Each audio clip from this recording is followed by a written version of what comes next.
आज आपण अशा व्यक्तिमत्वाची कथा सांगणार आहोत ज्यांनी शांततेत सत्ता पाहिली, साधेपणात मोठेपण जपलं आणि निष्ठेने राजकारणाचा अर्थच बदलून टाकला. महाराष्ट्राच्या मातीतील एक शालीन, सुसंस्कृत आणि अभ्यासू नेता शिवराज पाटील चाकूरकर, ज्यांच्या एका पराभवाने इतिहासाची दिशा बदलली आणि ज्यांच्या संयमी स्वभावाने भारतीय राजकारणाला नवा मानदंड मिळाला. काँग्रेसच्या सत्तेत असो किंवा देशाच्या गृहमंत्रीपदाची जबाबदारी अथवा 2004ला पंतप्रधान होण्याच्या उंबरठ्यावरून परत फिरलेला क्षण, या प्रत्येक टप्प्यामागे आहे एक विलक्षण प्रवास. आज आपण जाणून घेणार आहोत त्या अध्यायांबद्दल ज्यांनी एका नेत्याला इतिहासात अजरामर केलं. नमस्कार मंडळी, मी जानकी पाटील आणि तुम्ही पाहत आहात महाराष्ट्र फोकस न्यूज.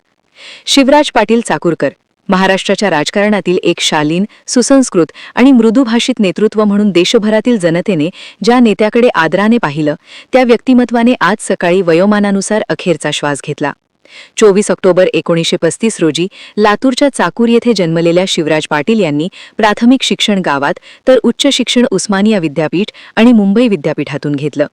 शिकलेले, अभ्यासू, शांत आणि तडजोडीचा स्वभाव असलेले चाकूरकर 1967 पासून राजकारणात सक्रिय झाले आणि नगरसेवक, नगराध्यक्ष होत ते पुढे सलग निवडणुकांमध्ये लोकसभेचे प्रतिनिधित्व करू लागले. इंदिरा गांधी आणि राजीव गांधी यांच्या मंत्रिमंडळात संरक्षण, वाणिज्य, विज्ञान तंत्रज्ञान, अणुऊर्जा, इलेक्ट्रॉनिक्स, अवकाश अशा महत्त्वाच्या विभागांची जबाबदारी त्यांनी सांभाळली. 1999 ते 2004 या काळात त्यांनी लोकसभेचे अध्यक्ष म्हणूनही काम पाहिलं. पण त्यांच्या कारकिर्दीतील सर्वात मोठं वळण 2004ला आलं. त्या लोकसभा निवडणुकीत ते फक्त एका पराभवामुळे पंतप्रधान होण्याची संधी विनाकारण गमावली असं म्हटलं जातं. कारण सोनिया गांधींनी स्वतः पंतप्रधानपद नाकारल्यानंतर काँग्रेसमध्ये त्यांच्या नावाचीच चर्चा होती. पण रुपाली पाटील निलंगेकर यांनी लातूरमध्ये त्यांना पराभूत केल्याने ते या शर्यतीतून बाहेर गेले आणि अखेर सोनिया गांधींनी डॉक्टर मनमोहन सिंग यांचं नाव पुढे केलं. मात्र या पराभवानंतरही काँग्रेसने त्यांच्या निष्ठेचा सन्मान राखत त्यांना मंत्रिमंडळात क्रमांक 2चं स्थान देत केंद्रीय गृहमंत्रीपद दिलं. पण 2005 ते 2008 दरम्यान देशभरात झालेले साखळी बॉम्बस्फोट, त्यानंतरचा 26/11चा हल्ला आणि पीडितांना भेटताना त्यांनी वेगवेगळे सूट परिधान केल्यामुळे निर्माण झालेला वाद, या सर्वांमुळे त्यांच्यावर प्रचंड टीका झाली आणि त्यांनी अखेर 2008 मध्ये राजीनामा दिला. त्यानंतरही काँग्रेसने त्यांच्यावर विश्वास ठेवत त्यांना पंजाबचे राज्यपाल नेमलं.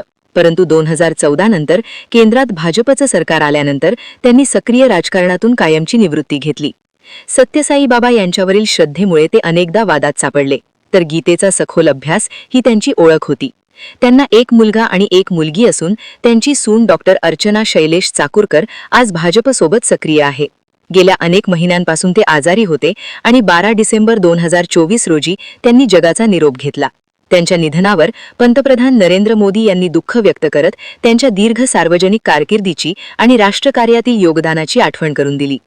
लातूरकरांनी 2004 मधील त्यांचा पराभव कधीच विसरला नाही, कारण त्यांच्या मते तो पराभव फक्त एका व्यक्तीचा नव्हे तर महाराष्ट्राच्या पंतप्रधान होण्याच्या संधीचा पराभव होता.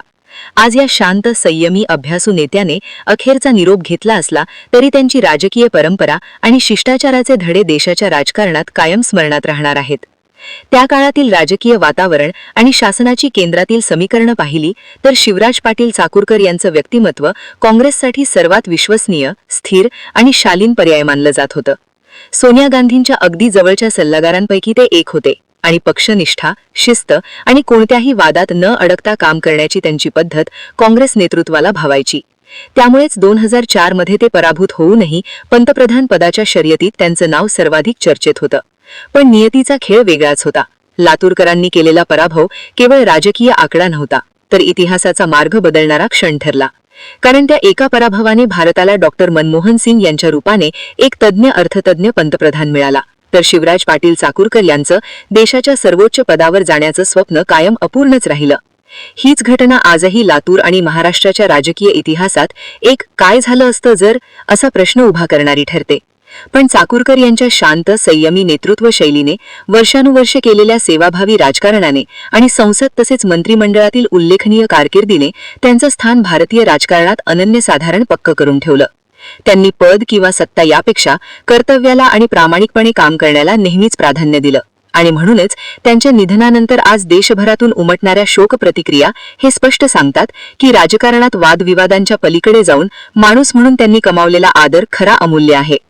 शिवराज पाटील चाकूरकर यांच्या व्यक्तिमत्वाचा आणखी एक महत्त्वाचा पैलू म्हणजे त्यांची शांतता आणि सभ्य वर्तणूक, जी त्यांच्या संपूर्ण सार्वजनिक आयुष्याची ओळख बनली. ते कधीही आक्रमक किंवा भडक भाषण करणारे नेता नव्हते. उलट संयम, तर्कशुद्ध विचार आणि संतुलित भूमिका मांडणं ही त्यांची खास शैली होती. गृहमंत्री पदाच्या काळात देशातील गंभीर दहशतवादी हल्ल्यांमुळे त्यांच्यावर टीका झाली, आरोप झाले, विरोधकांनी त्यांच्या राजीनाम्याची मागणी केली, तरीही त्यांनी कोणत्याही वक्तव्याने परिस्थिती अधिक चिघळू दिली नाही. राजकारणातील कटू क्षणांचा सामना करतानाही त्यांनी सौजन्य आणि मर्यादा जपल्या. सक्रिय राजकारणातून दूर झाल्यानंतरही त्यांनी कोणतीही प्रतिक्रिया देऊन कोणावरही बोट ठेवले नाही. उलट शांतपणे सार्वजनिक जीवनातून बाजूला होत देशाच्या प्रशासकीय परंपरेत सन्मानाने आपली भूमिका पूर्ण केली. आज त्यांच्या निधनाने केवळ काँग्रेसचा किंवा लातूरचा नाही, तर संपूर्ण भारतीय लोकशाहीच्या इतिहासातील एक महत्त्वपूर्ण, सुसंस्कृत आणि आदर्श व्यक्तिमत्व म्हणून स्मरणात राहणार आहेत. शिवराज पाटील चाकूरकर यांच्या व्यक्तिमत्वाचा आणखी एक महत्त्वाचा पैलू म्हणजे त्यांची शांतता आणि साधेपणा. जरी ते केंद्रीय मंत्री, लोकसभा अध्यक्ष, राज्यपाल अशा सर्वोच्च दर्जाच्या पदांवर राहिले, तरीही त्यांच्या दिनचर्येत साधेपणा, नियमबद्धता आणि अध्यात्माचा प्रभाव कायम होता. सत्यसाई बाबांवरील त्यांची श्रद्धा अनेकांना माहिती होती आणि त्या भक्तीमुळे त्यांना अनेकदा वादालाही सामोरं जावं लागलं. परंतु त्यांनी कधीही आपल्या श्रद्धा लपवण्याचा प्रयत्न केला नाही.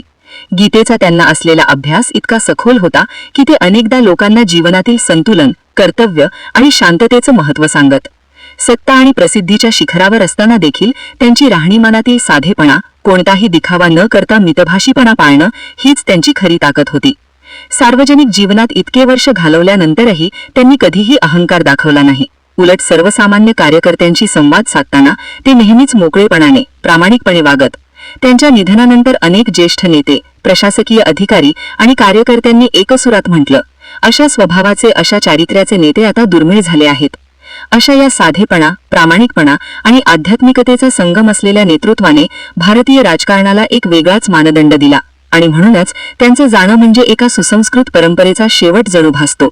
शिवराज पाटील चाकूरकर यांच्या राजकीय प्रवासातील शेवटचा टप्पा जरी सक्रिय सत्तेपासून दूर होता, तरीही त्यांच्या अनुभवाचा आणि विचारांचा प्रभाव अनेक धोरणात्मक चर्चांमध्ये जाणवत राहिला.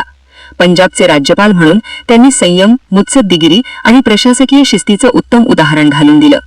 त्यानंतर त्यांनी राजकारणातील पदे पूर्णपणे स्वीकारली नसली, तरीही त्यांचा सल्ला, त्यांचं दूरदृष्टीने केलेलं विश्लेषण हे अनेक ज्येष्ठ नेत्यांसाठी महत्त्वाचे मार्गदर्शन ठरत राहिलं. निवृत्तीच्या काळात ते पुस्तकांमध्ये, आध्यात्मिक विचारात, देशाच्या घटनांवर शांत अभ्यासपूर्ण निरीक्षण करण्यात रमले होते. त्यांची बोलण्याची शैली, मुद्दा मांडण्याची पद्धत आणि कोणत्याही परिस्थितीत संतुलन राखण्याची त्यांची क्षमता ही आजच्या तडाखेबाज राजकारणात अधिकच दुर्मिळ वाटते. त्यामुळेच त्यांच्या निधनानंतर उमटणाऱ्या प्रतिक्रिया केवळ श्रद्धांजली नसून एक आदर्श नेत्याच्या कमतरतेची जाणीवही आहे. त्यांचं आयुष्य एक संदेश देतं, सत्ता मिळवणं महत्त्वाचं नाही, तर ती संयम, शिस्त, माणुसकी आणि प्रामाणिकपणे हाताळणं हीच खरी कसोटी आहे. शिवराज पाटील चाकूरकरांनी ही कसोटी पार केली आणि म्हणूनच आज ते केवळ लातूरचे किंवा काँग्रेसचे नाहीत, तर संपूर्ण भारतीय लोकशाहीच्या इतिहासातील एक महत्त्वपूर्ण, सुसंस्कृत आणि आदर्श व्यक्तिमत्व म्हणून स्मरणात राहणार आहेत. मित्रांनो, शांततेत काम करणारी माणसं नेहमी इतिहासात मोठी ठरतात आणि शिवराज पाटील चाकूरकर हे त्याच प्रकारचं व्यक्तिमत्व होतं. सत्ता, पद, प्रतिष्ठा हे सर्व त्यांच्या आयुष्याला स्पर्शून गेलं, पण त्यांच्या स्वभावातील सुसंस्कृतपणा कधीही ढळला नाही. त्यांच्या जाण्याने एक पोकळी निर्माण झाली आहे, राजकारणात सभ्यतेची, राजनीतीत मूल्यांची आणि नेतृत्वात शालीनतेची. चला, अशा या विलक्षण नेत्याला महाराष्ट्र फोकस न्यूज तर्फे आदरांजली. त्यांची शिकवण, त्यांची शांतता आणि त्यांचा प्रामाणिकपणा आपल्या राजकारणाला अजूनही दिशा देत राहो. जर हा व्हिडिओ आवडला असेल तर लाईक करा, शेअर करा आणि कार्यक्रमावर नवीन असाल तर सबस्क्राईब करायला विसरू नका. मी होते जानकी पाटील. भेटूया पुढच्या व्हिडिओत एका नव्या मुद्द्यासह. धन्यवाद. ओम शांती.